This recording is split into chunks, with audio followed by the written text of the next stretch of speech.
Party. आज हम पढ़ते हैं समष्टि अर्थशास्त्र के बारे में। आप इस समष्टि को गौर से देखें। समस्त यानी कि किसी देश की अर्थव्यवस्था के बारे में जब सारा का सारा अध्ययन करेंगे, याद रहे हम किसी एक फर्म या एक परिवार की बात नहीं कर रहे हैं, हम किसी देश की पूरी अर्थव्यवस्था की बात करते हैं, तो उसे हम अध्ययन करते हैं समष्टि अर्थशास्त्र के अंतर्गत। अब पूरे देश में क्या हो सकता है? पूरे देश में रोजगार हो सकता है, पूरे देश में वस्तु की कीमत हो सकती है, पूरे देश का उत्पादन हो सकता है। ये सारी चीजों का अध्ययन जब हम करते हैं तो हम उसे कहते हैं समष्टि अर्थशास्त्र।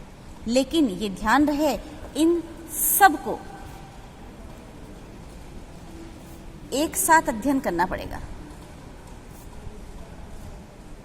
क्योंकि यदि हम सबका एवरेज अध्ययन करेंगे तो किसी विशिष्ट एक वस्तु की विशेषताएं रह जाएंगी। इसलिए हम सबका एक साथ अलग अलग रूपों में अध्ययन करेंगे किसी एक देश या पूरी एक अर्थव्यवस्था के बारे में। यानी कि जितनी भी इकाइयां हैं उत्पादन के संबंधित, वो सारी की सारी इकाइयों का अध्ययन हम करेंगे समष्टि अर्थशास्त्र के अंतर्गत। अब इसमें कुछ और चीजें भी हैं जो मैंने आपको रोजगार लिखा, वस्तु की कीमत लिखी, उत्पादन लिखी। इसके अलावा इसके अंदर हम ब्याज का अध्ययन भी करेंगे, हम मजदूरी का अध्ययन भी करेंगे, लाभ का अध्ययन भी करेंगे। ये सारे अध्ययन हम करेंगे समष्टि अर्थशास्त्र के अंतर्गत। दो शब्द आते हैं। एक शब्द आता है बच्चों मुद्रास्फीति। मुद्रास्फीति, मुद्रा का मतलब होता है पैसा। जैसे भारत में रुपया एक मुद्रा है। स्फीति का सीधा सीधा अर्थ निकालें तो फूल जाती है, लेकिन सीधा अर्थ न लेकर के मुद्रास्फीति क्या है कि जब कीमत बढ़ती है किसकी? वस्तु की। कीमत बढ़ती है वस्तु की, तो मुद्रा का मूल्य जो है वो बहुत कम हो जाता है बच्चा।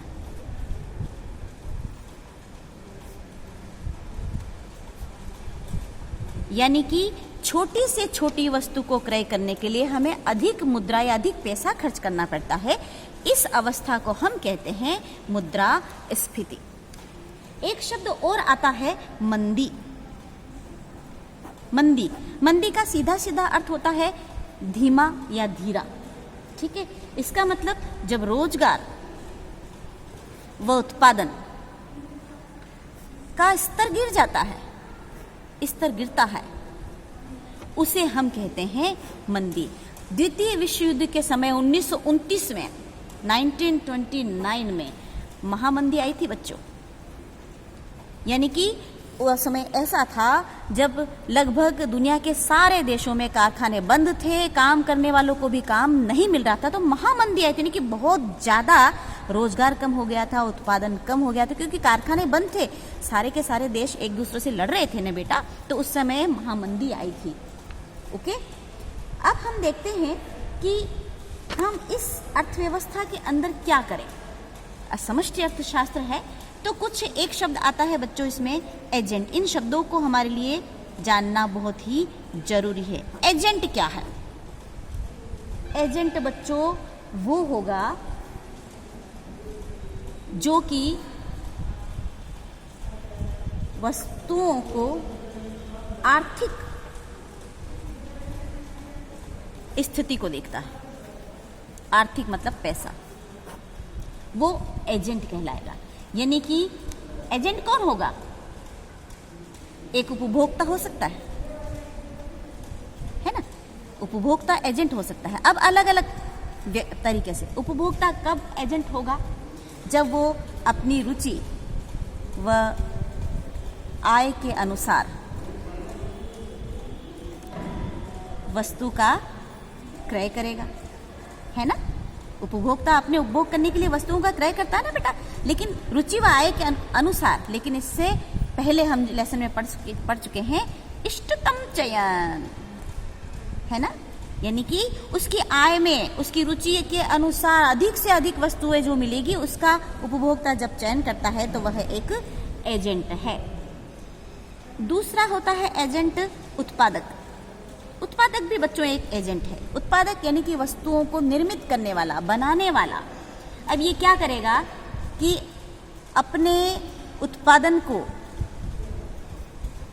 ऊंची कीमत पर बेचेगा, ऊंची कीमत पर विक्रय करेगा। कब? न्यूनतम लागत।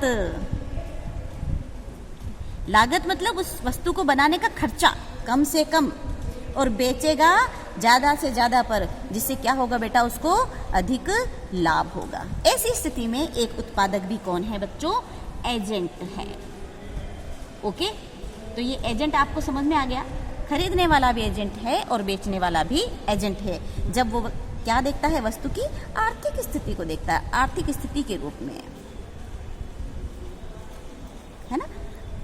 उपभोक्ता चाहता है कि उसको कम कीमत में वस्तु मिले, अधिक से अधिक मिले, ताकि उसके पास बचत हो। उत्पादक चाहता है कि कम खर्चा लगे बनाने में, लेकिन अधिक से अधिक उसको लाभ मिले। इस समष्टि अर्थशास्त्र के लिए एक शब्द उपयोग में लिया जाता है बेटा, मैक्रो, MACRO। मैक्रो का अर्थ होता है बड़ा, है ना। बड़ा, पूरे देश के बारे में, एक बड़ी अर्थव्यवस्था के बारे में इससे अपन जानकारी लेते हैं, संपूर्ण अर्थव्यवस्था की जानकारी। एडम स्मिथ,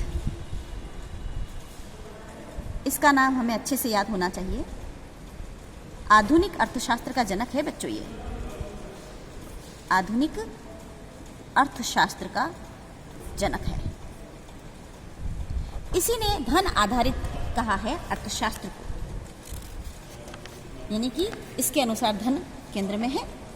आज जो भी हम अध्ययन करते हैं एडम स्मिथ की थ्योरी उससे प्रभावित है। अब जब हम समष्टि अर्थशास्त्र के बारे में बात करेंगे बच्चों, तो दो सामान्य विशेषताएं हैं समष्टि अर्थशास्त्र की।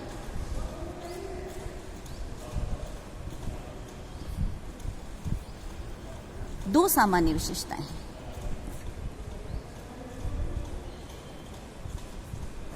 अब कौन कौन सी? पहली विशेषता आएगी कि निर्णयकर्ता कौन।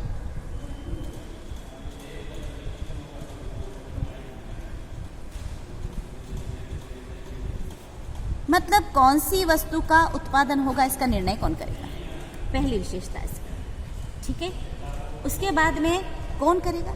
निर्णयकर्ता राज्य कर सकता है, क्योंकि बड़ी बात है ना, पूरे देश की बात कर रहे हैं, तो राज्य स्वयं कर सकता है। कुछ वैधानिक इकाइयां जैसे RBI, reserve bank of India, ये कर सकता है निर्णय, या फिर विनिमय बोर्ड कर सकता है ना। ये निर्णय करेंगे कि क्या उत्पादन होगा, या फिर बेरोजगारी की दर कितनी रहेगी, ब्याज कितना लेना चाहिए, ये निर्णय करता होंगे, पहली विशेषता। दूसरी, निर्णयकर्ता क्या करने का प्रयास करेगा,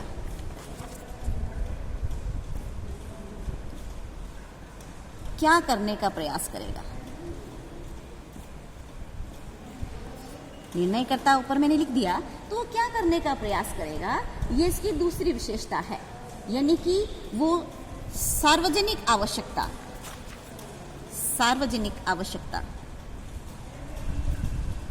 की चर्चा करेगा, या उसी के संबंध में वो निर्णय लेगा।